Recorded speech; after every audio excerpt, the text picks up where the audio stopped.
તો middle ઈસ્ટમાં America, Israel અને Iran વચ્ચે ચાલી રહેલા યુદ્ધને કારણે આંતરરાષ્ટ્રીય બજારમાં ક્રૂડ ઓઇલના ભાવ 3.5 વર્ષની ઊંચી સપાટી પર પહોંચી ચૂક્યા છે। રવિવારે બ્રેન્ટ ક્રૂડની કિંમત $100 પ્રતિ બેરલના સ્તરને પાર કરી ગઈ છે। આ પહેલા 2022માં ક્રૂડ ઓઇલ $100ને પાર થયું હતું। શિકાગો મર્કેન્ટાઇલ એક્સચેન્જ ઉપર ટ્રેડિંગ શરૂ થતાં જ બ્રેન્ટ ક્રૂડ 16.5%ના ઉછાળા સાથે $108 પર પહોંચી ગયું છે, જે શુક્રવારે $93 પર બંધ થયું હતું। યુદ્ધ દરમિયાન એટલે કે 10 દિવસમાં જ ક્રૂડ ઓઇલ લગભગ 48% મોંઘું થઈ ચૂક્યું છે। જો કે ભારત સરકારનું કહેવું છે કે આપણી પાસે પૂરતું તેલ છે, જેનાથી ભારતમાં પેટ્રોલ ડીઝલ મોંઘા નહીં થાય। રવિવારે બ્રેન્ટ ક્રૂડની કિંમત $100 પ્રતિ બેરલના સ્તરને પાર કરી ગઈ છે।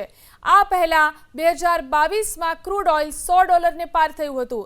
શિકાગો મર્કેન્ટાઇલ એક્સચેન્જ ઉપર ટ્રેડિંગ શરૂ થતાં જ બ્રેન્ટ ક્રૂડ 16.5%ના ઉછાળા સાથે $108 પર પહોંચી ગયું છે, જે શુક્રવારે $93 પર બંધ થયું હતું। યુદ્ધ દરમિયાન એટલે કે 10 દિવસમાં જ ક્રૂડ ઓઇલ લગભગ 48% મોંઘું થઈ ચૂક્યું છે। જો કે ભારત સરકારનું કહેવું છે કે આપણી પાસે પૂરતું તેલ છે, જેનાથી ભારતમાં પેટ્રોલ ડીઝલ મોંઘા નહીં થાય।